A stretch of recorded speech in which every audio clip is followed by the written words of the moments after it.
welcome to the debate. I'm your host Sana Makbool with you at PTV World. In today's show, we will be taking a look at the current political situation of the country and, of course, the recent turn of events with a new party being launched led by Mr. Jahangir Tareen and many other leaders who have recently left Pakistan Tehreek-e-Insaf. And the party is called Istehkam-e-Pakistan Party, IPP. And this is important in terms of the kind of leadership that is involved, and, of course, a number of people and leaders from Pakistan Tehreek-e-Insaf formerly belonging to that party are also part of this, and many of those are also included who talked about how they are taking a break from politics.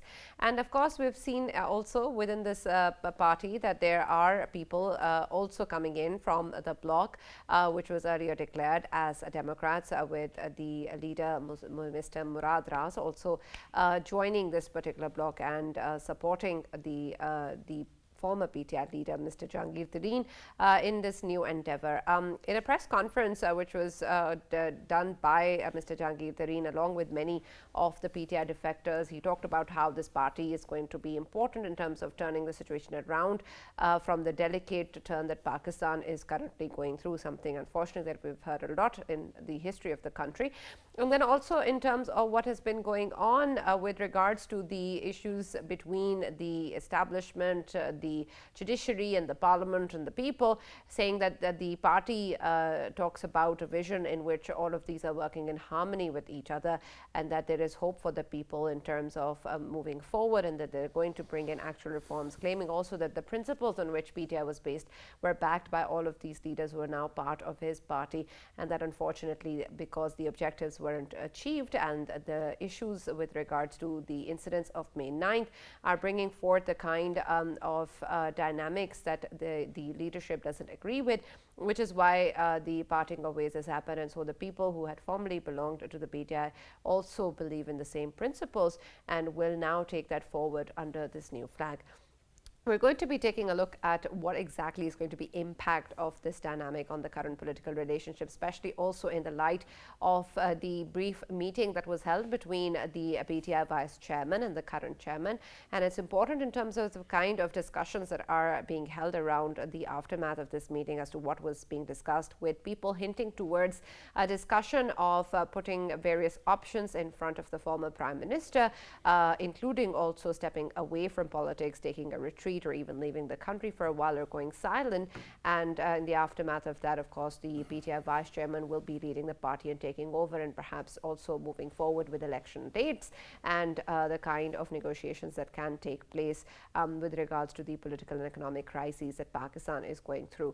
It seems, though, that these options were not taken well by the current PTI chairman, because of which there was perhaps no press conference also by the PTI vice chairman, and so it still remains to be seen exactly what was discussed and what is really going to happen. But it seems that options may in fact be limited, especially in terms of the kind of statements we've also heard coming in from the foundation commanders meeting, referring to also how there is going to be a tightening of the rules of law around those who have been behind the incidents of May 9th, and anybody who has planned against it or has been the mastermind of these incidents is going to face consequences. So we're going to take a look at all of this and what this means, especially in terms of the political turn of events in the country and how likely this is going to impact the future of the country. For this and more, as always in the studios, I've been joined by senior analyst Farooq Patafi. We've also been joined online by journalist Ms. Batul Rajput. Thank you very much, Ms. Batul, for being a part of the discussion.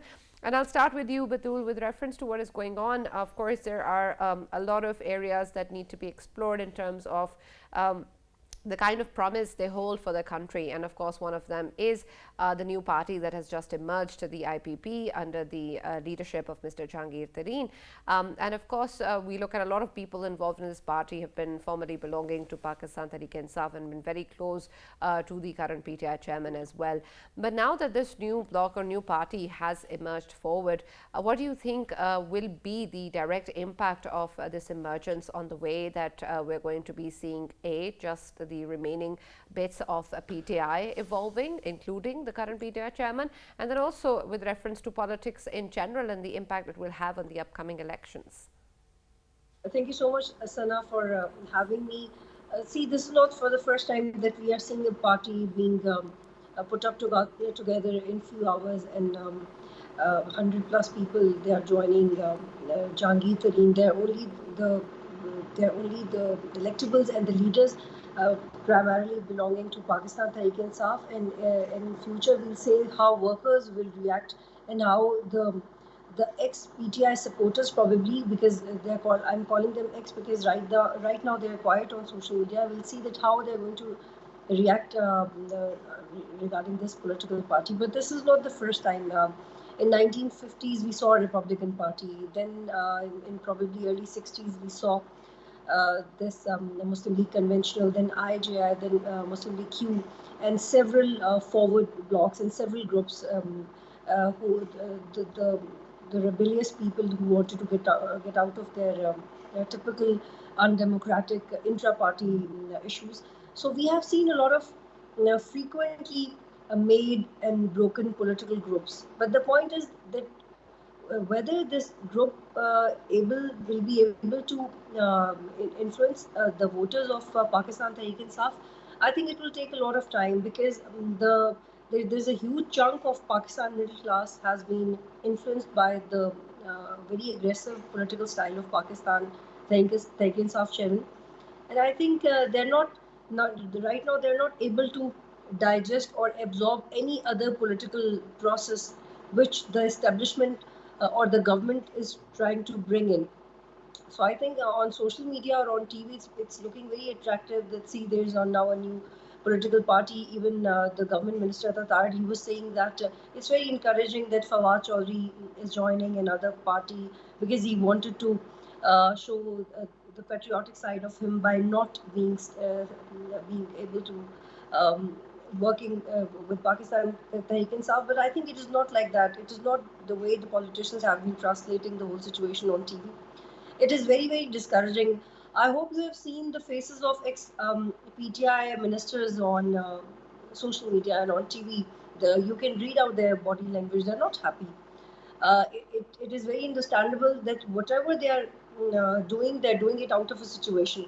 Whatever they are doing, they have no other way out. There were people they said that they will not continue their politics or they will die, but they will not ditch Pakistan Tehreek-e-Insaf chairman. But they did it. Um, I really think of it sometimes that why they did not choose to leave the politics? Why did not they make this choice? I think this is very discouraging that our politicians, they don't even believe in I think they don't have this confidence of taking a break from politics and then thinking of another new idea. So this group is not a new group, not new policy, but we have to think that whether will we be able to will they be able to deliver? Because at least Pakistan Right, Tehreek-e-Insaf absolutely, Ms. chairman. Batul, but I want to understand a bit more of what you earlier said, why politicians can't take a break and why they were not sticking to the stance that they had or the principles they had. The press conference earlier by Mr. Jahangir Tareen points towards the fact that, in fact, they are still standing on the same principles that they initially were standing with. And it's just that because PTI had sort of parted ways from those principles or stayed away, they are also parting ways with the party. And so perhaps that may seem as a valid reason for politicians to move away from one party to another or one bloc to another. Why is it that they have to take a break?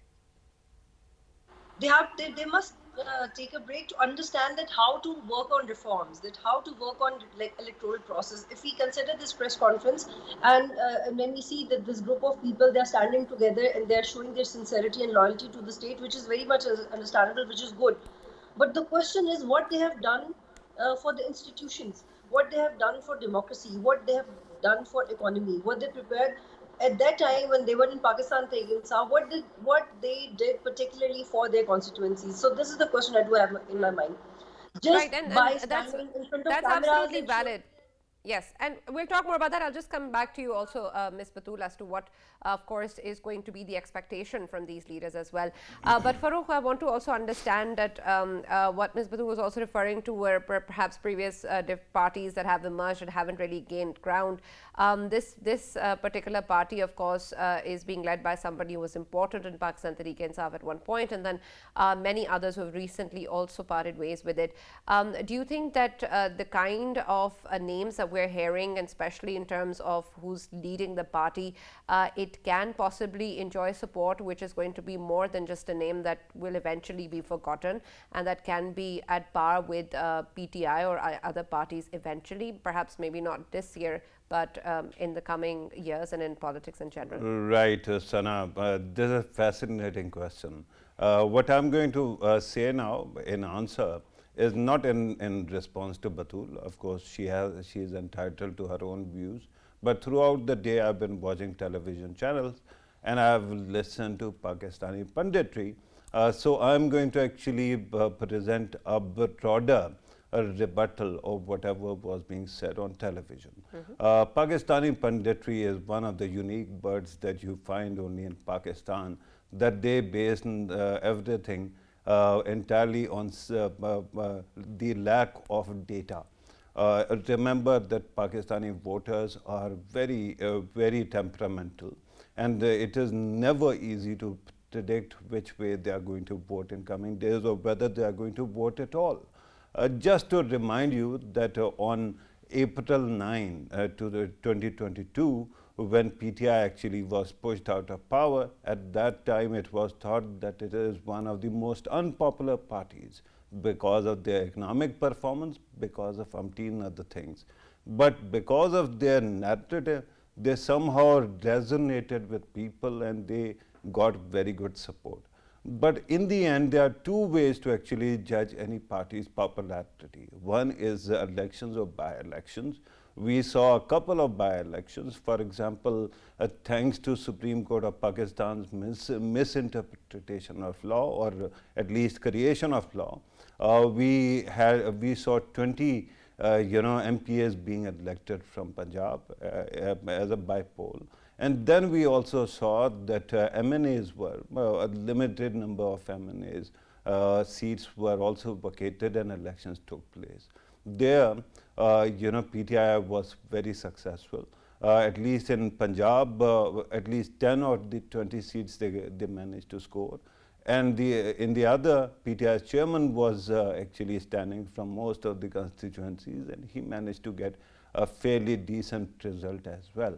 But after that, given that there is this impression that the Supreme Court of Pakistan, or at least the judiciary is dominant current and PTI are in alliance, so because of that, we have seen that repeatedly, whenever by-elections were to take place, they were stopped.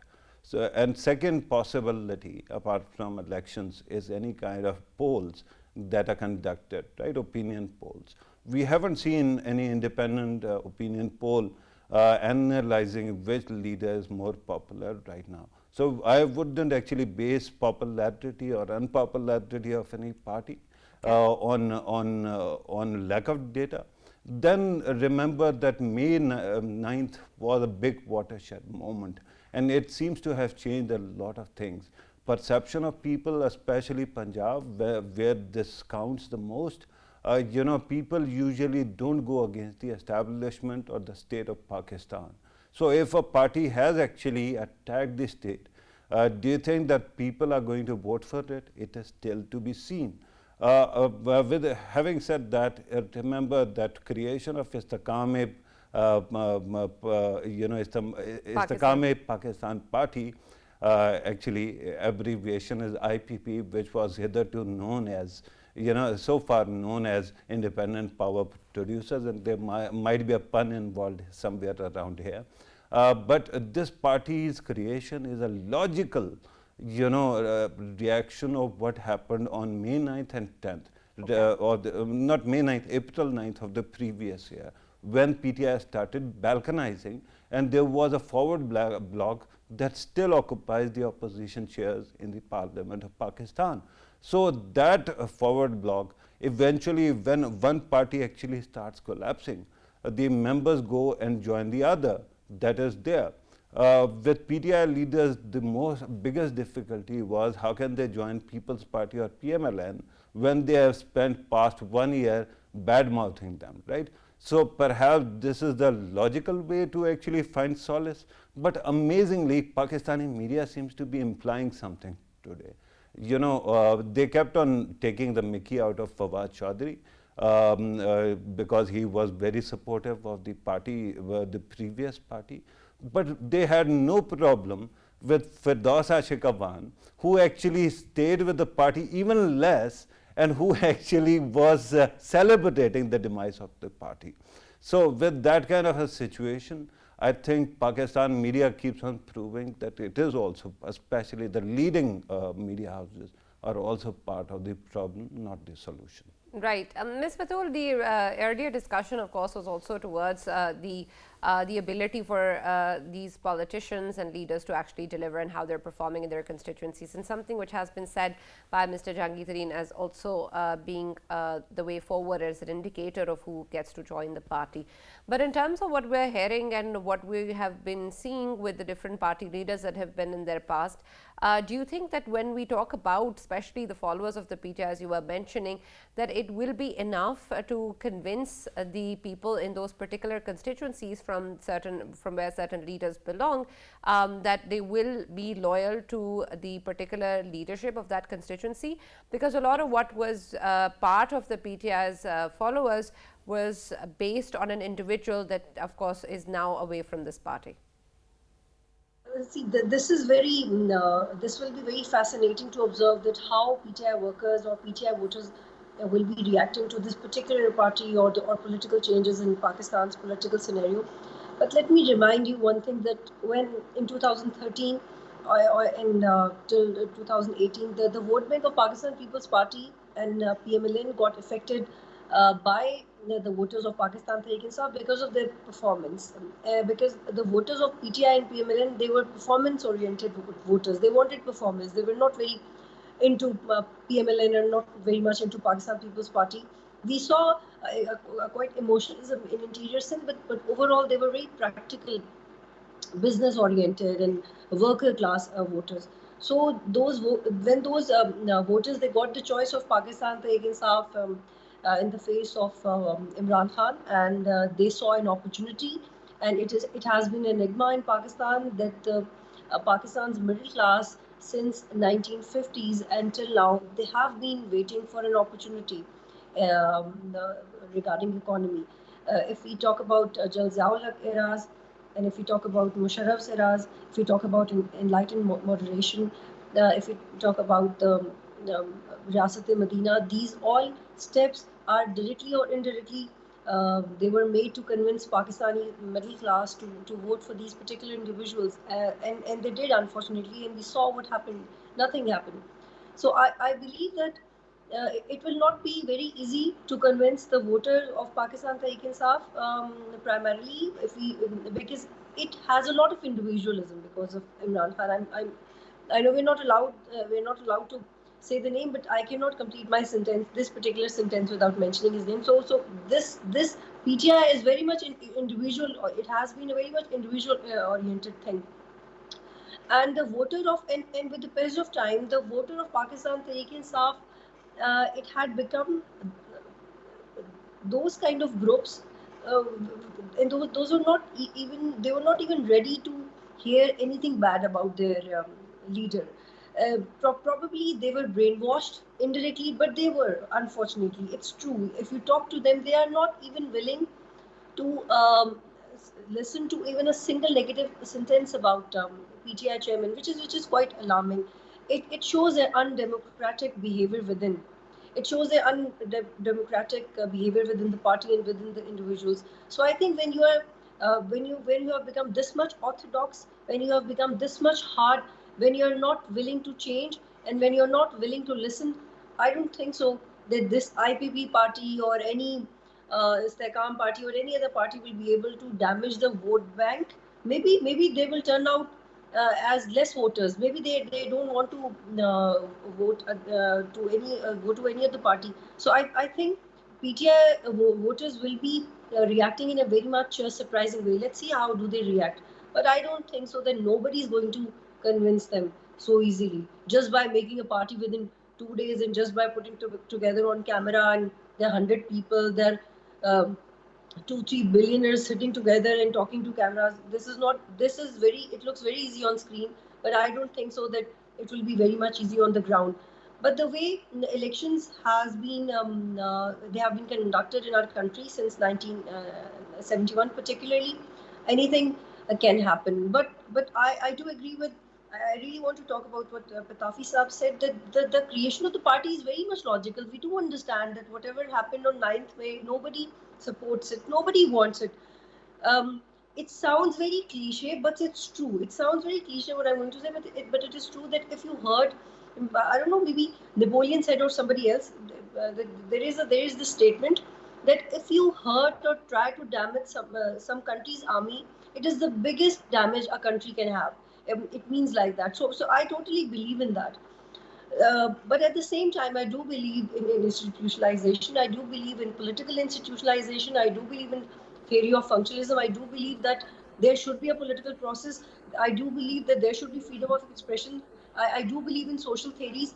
But at the same time, I do not think that if a party has not gone through the process, it should have been. I don't think so. It's going to impact that way. Okay, and let me talk a little bit more about the voter base as well. Farokh, you were also referring to how perhaps there is going to be some sort of impact, especially in Punjab, and we have a lot of people who have been joining Mr. Jahangir Tareen's party, also perhaps impacting the same province. Do you think that if nothing else, the election may be impacted, particularly in Punjab or South Punjab?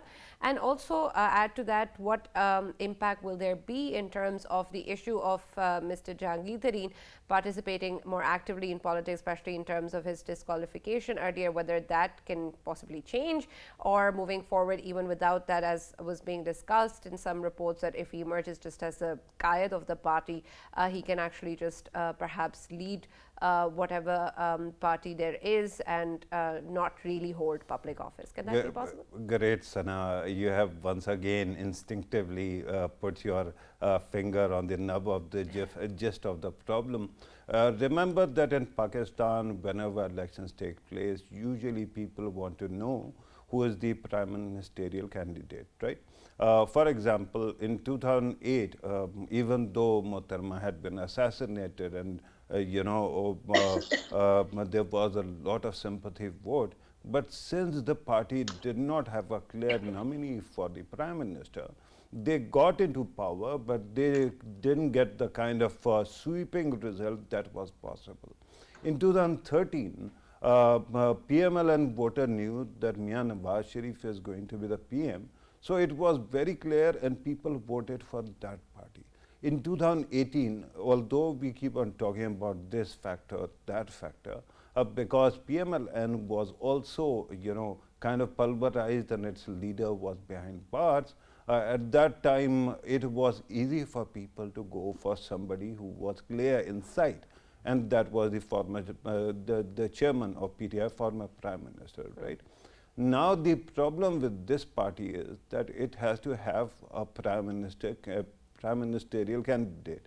And the grapevine that is around is that at the center, perhaps Jahangir Tareen is going to be the PM, and in Punjab, perhaps it is Maryam Nawaz who might emerge as the CM. But the problem at the center at this moment is that that man, and I personally like him, but he is disqualified. Till the time you don't resolve this issue, who is going to be the party's prime ministerial candidate? And if there is no clear candidate for premiership, how will this party actually pull its weight? Regarding another thing that actually disturbs me, throughout the day people kept on calling PTI as leaders who have switched sides, particularly those who have actually stayed with the party for 20 years or more, that they are somehow seasonal birds or somehow they are turncoats. I just wanted to remind everybody that ideology, in politics is hardly a thing these days. It is essentially, politics is a career like mine, like yours. And if we were part of a channel, a private channel, which starts collapsing, what am I supposed to do?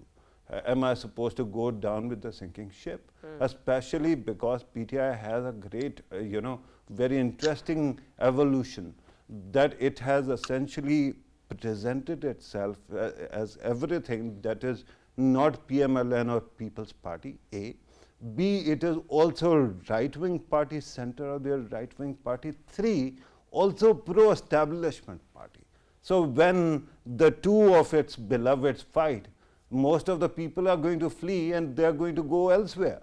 And they found a franchise, and that is good. My only complaint is that you actually put the worst foot forward by actually making Dr. Firdaus Ashika Khan as your face. I mean, I have, let me be honest about it, I have my own grudge as well. I've been persecuted many a times, but when she was last time the minister or the SAPM, those were the worst persecution times that I had to endure. So I think that people like that, if you want to promote, of course, you are not going to get my support or my vote, but you can go ahead and do whatever you want to. Right, absolutely.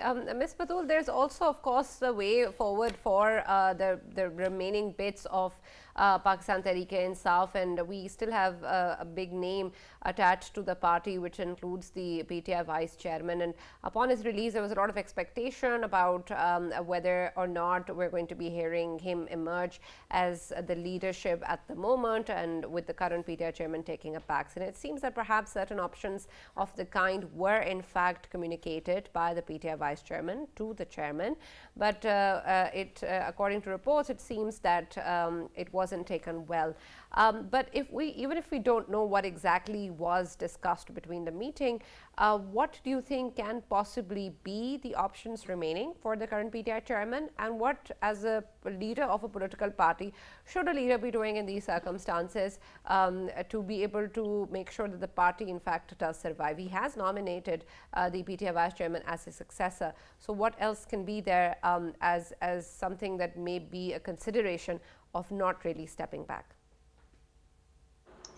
See, after the formation commanders meeting and what they said clearly, I think it is useless to talk about the future of Pakistan Tehreek-e-Insaf, frankly, because we have seen these kind of episodes decades back, and now the guy is sitting in London and crying on TV. Literally, even in one of my interviews, he was crying and he said, why don't Chief of Army Staff forgive me, because I want to come back to Pakistan, I want to do the practical politics. But things are bitter and they stay bitter for any reason, but they stay bitter. If we say that we want to make example out of somebody, the question is how many examples do we want to make? And when we do make examples, what do we get from it? We get another example, then we get another example. So I don't think so that the matters, they have been sorted out clearly. If one institution is hurt or angry, it's understandable. But how we are going to stop these kind of things in future, this remains unclear. So my point is that I don't have much expectations from presently very minute Pakistan Tehreek-e-Insaf, because Shah Mahmood Qureshi is somebody who always wanted to have a senior position in the party. He always looked up to himself as a successor of Pakistan Tehreek-e-Insaf, and he seriously wanted to do it. And because of this desire, there was intra-party issues. There were groups within the parties. There was this Alim Khan group, and then this Shah Mahmood Qureshi group. Then there was this fight for CMship of Punjab after 2018 elections. But Pakistan, and reportedly, PTI chairman Shah Mahmood Qureshi, they had a friction after the discussion, and it is reported that they were not having a very comfortable conversation. So if it's true, and even if it's not true, why are we putting so much burden on Shah Mahmood Qureshi's shoulder? Come on, when he was in Pakistan Tehreek-e-Insaf, what did he do? He even lost one of his elections. His son could not do anything for the constituency except winning few elections. Even his daughter. So I think just putting a lot of pressure on Shah Mahmood Qureshi's shoulders and expecting what he wanted to do. We have to think that is he resourceful enough to do what he wants to do.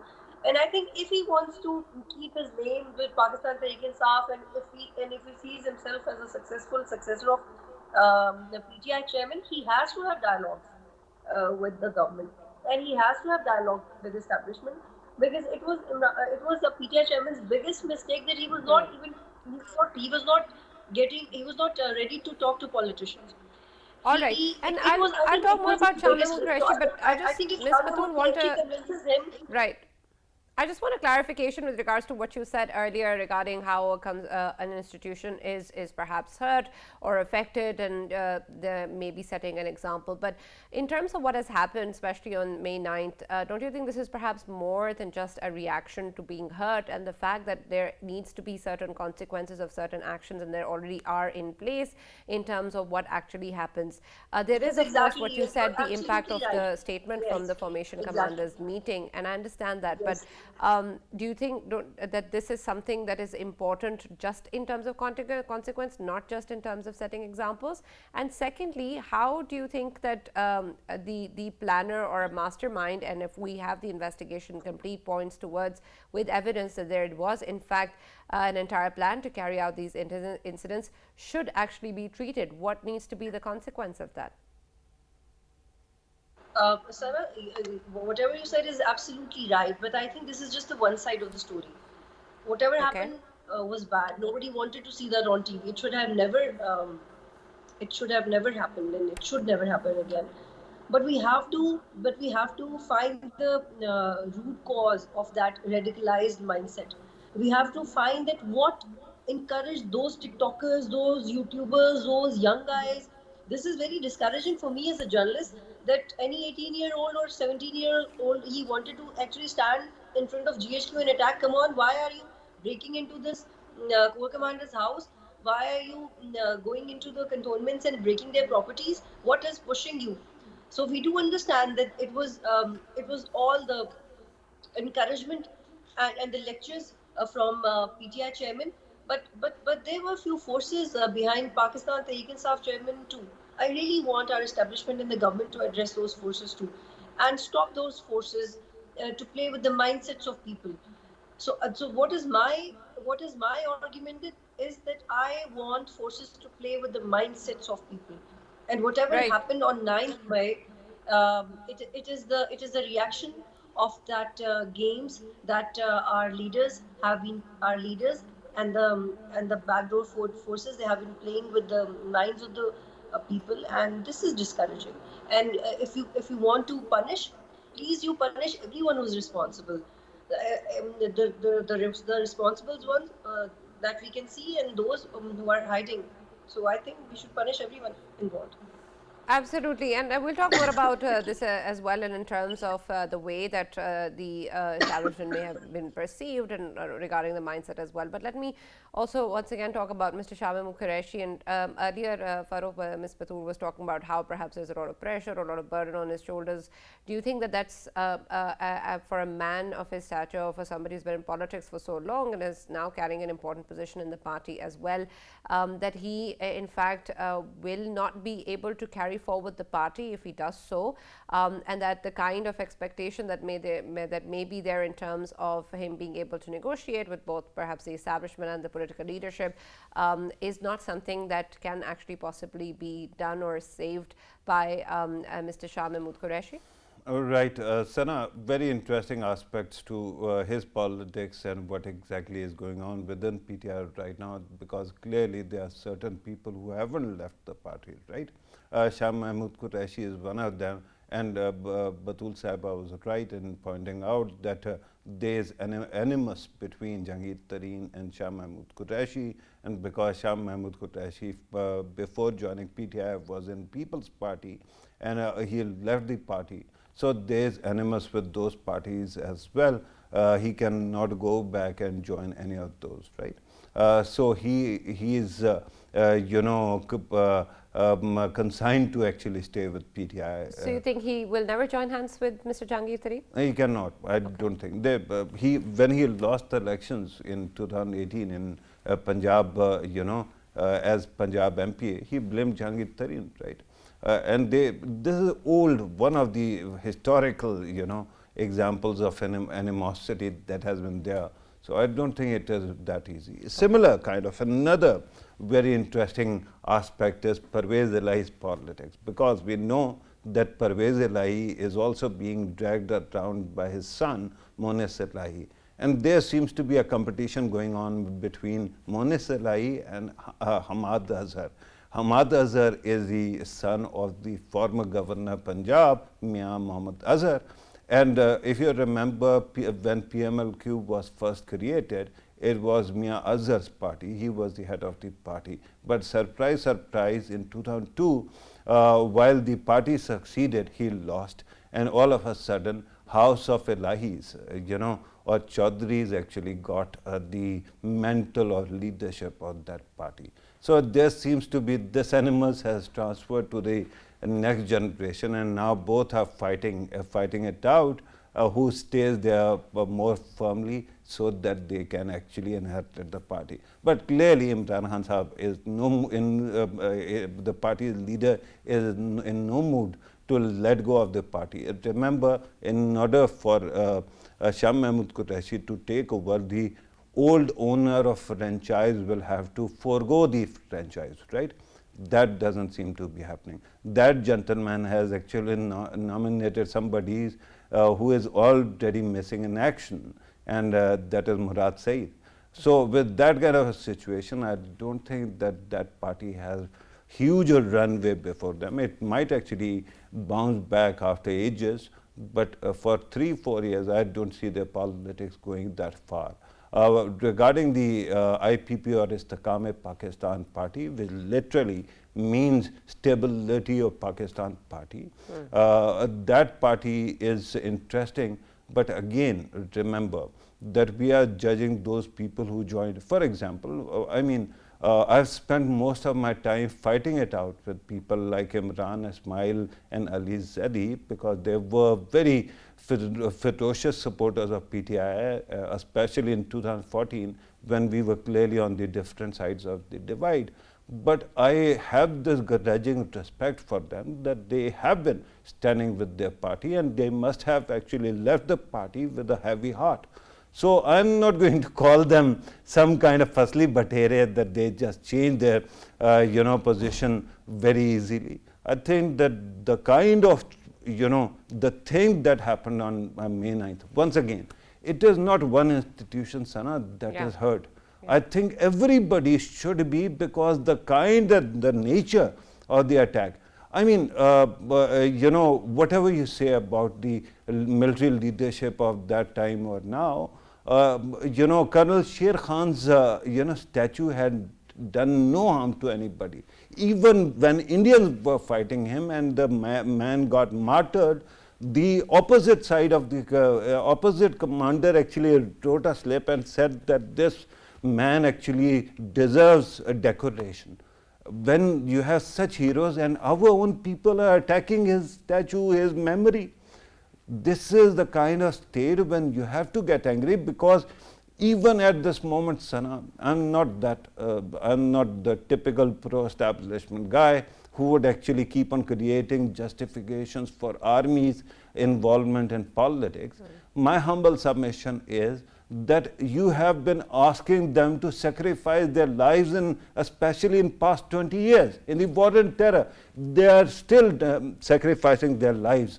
When situation is such, can you actually afford to disrespect any of those leaders who have actually become emblem of sacrifice for this nation? And regarding this involvement of establishment in politics, let me also very quickly talk about another thing. Most of this politics has evolved from General Musharraf's time. He was not a corrupt man, but those were very painful days, and there was lack of transparency. A lot of wealth was created, and a lot of people have become very influential, and they actually justify their privilege through playing with politics. Let me give you one example that I keep on giving. You can sit on any channel, you can talk about Army Chief, you can talk about Chairman, Joint Chief of Staff Committee, you can talk about current DGISI, the previous DGISI and his predecessor. But how many private channels will allow you to discuss Malik Riaz by name, right? So when the tail is wagging the dog, you don't know who is manipulating and how much money is involved. So I am ready to accept that there might be some elements in the establishment who actually go with the currents or try to maneuver things. But with due respect, it seems that atmospherics are being decided by people. For example, another channel, Mian Nawaz Sharif in 1997 was refusing to allow cross-media ownership, right, Sana? Then General Musharraf comes, and all of a sudden Sheikh Rashid becomes his minister, and cross-media ownership is allowed. And after that, two things happen. There is PBA, which has one pole, and that might be a persecuted channel, but it is a very powerful channel also. Today, that was taking a lead in mocking Fawad Chaudhry and promoting Firdaus Ashiq Afghan. But on the other side, that is also, managing the things in such a way that it always gets a lot of ratings. And by the way, Sheikh Rashid also gets ratings. Surprise, surprise. Have you watched his programs? There's hardly even vocabulary involved, right? The same, cliches keep on repeating, and there's no new idea. Right. Why is it that person? That means the game is fixed. And these people keep on manipulating, and yet the only person who is going to be the fall guy is the establishment. All right.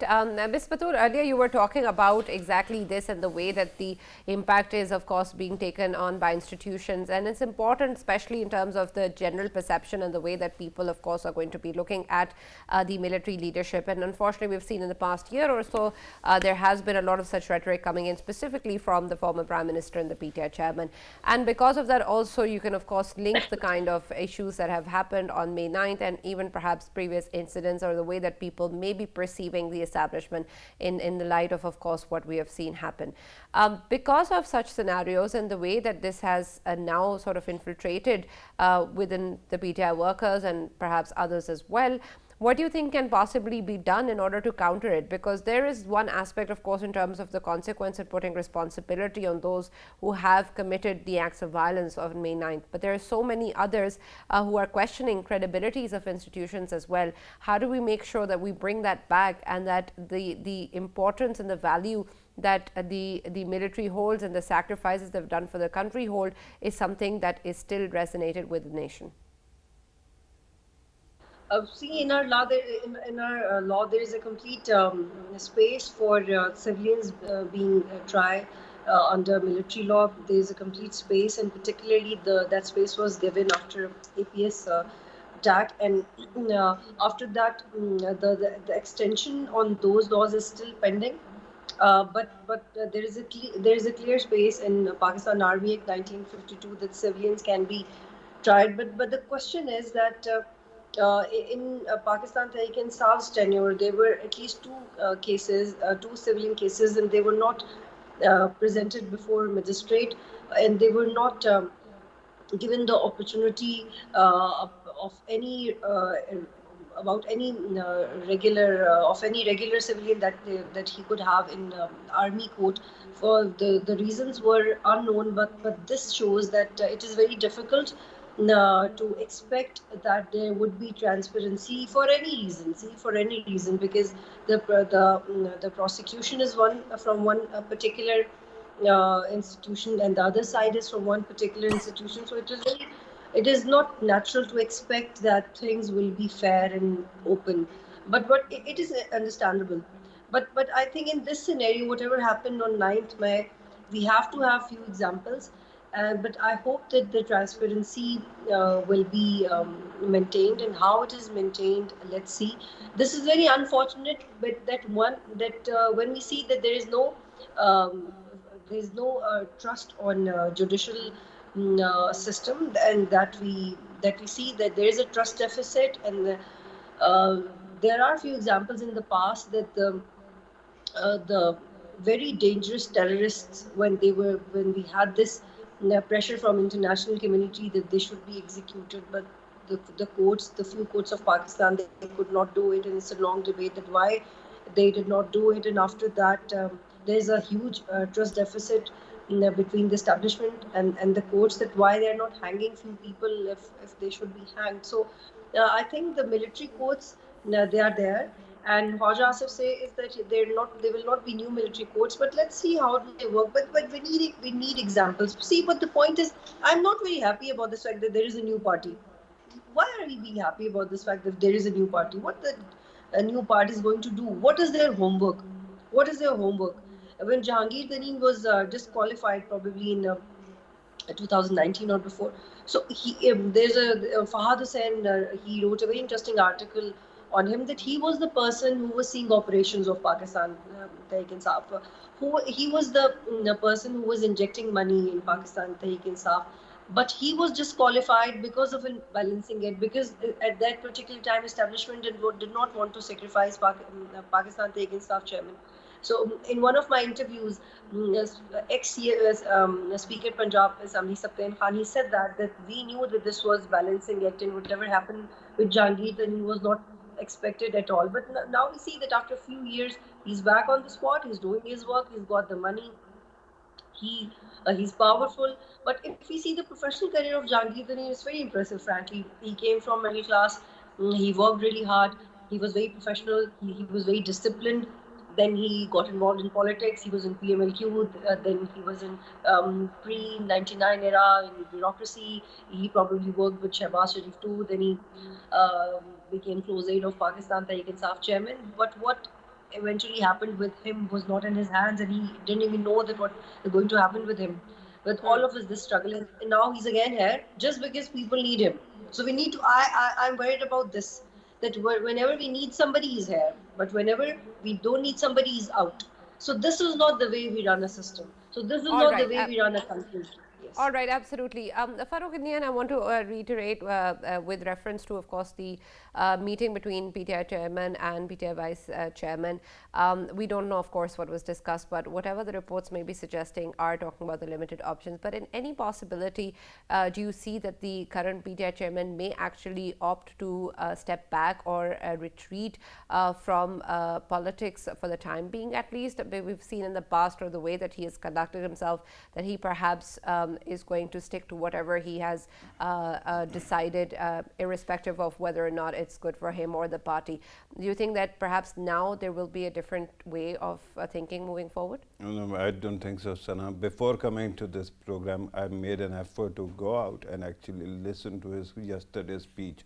So Okay. I think that he is more, offensive, on the offensive right now. And there's a reason. I've always noticed that he is missing a reverse gear. I mean, that's why he actually ended up boycotting 2008 elections, when PDM actually, after committing that it might not participate in elections, did participate. He could not actually extricate himself from that narrative. Similarly, in 2014, we saw that when he came to Islamabad, it became a problem how to get him out of there, right? So similarly, he doesn't have a reverse gear. B, the elements who actually brought him to this kind of a situation, for example, the former First Lady or his wife, and a couple of retirees, those people have actually, he has been abandoned to those people right now, right? So they are going to keep on pumping more aggression into him. I think what is going to happen in coming days is that eventually the system will hold him accountable.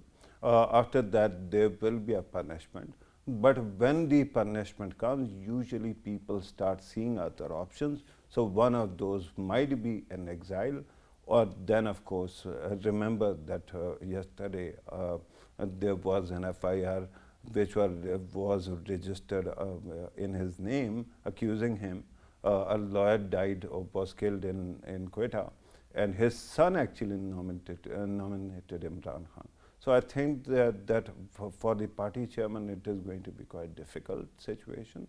Regarding him letting go of the party's control, I don't think that is that easy for him to do. Okay. And Shah Mahmood Qureshi will keep on actually toiling, but I don't think it is going to amount to anything. All right. Thank you very much, Farooq, for that. And thank you, Ms. Batul Rajput, for joining us and being a part of the discussion as well. There is a lot that is still something that we will be seeing in the coming days or months. But we hope that whatever it is a sane decision by anybody who's thinking about the country, and that moving forward, we are seeing the consequences of actions that have been there in the past. That's all that we have from the debate. We'll see you tomorrow.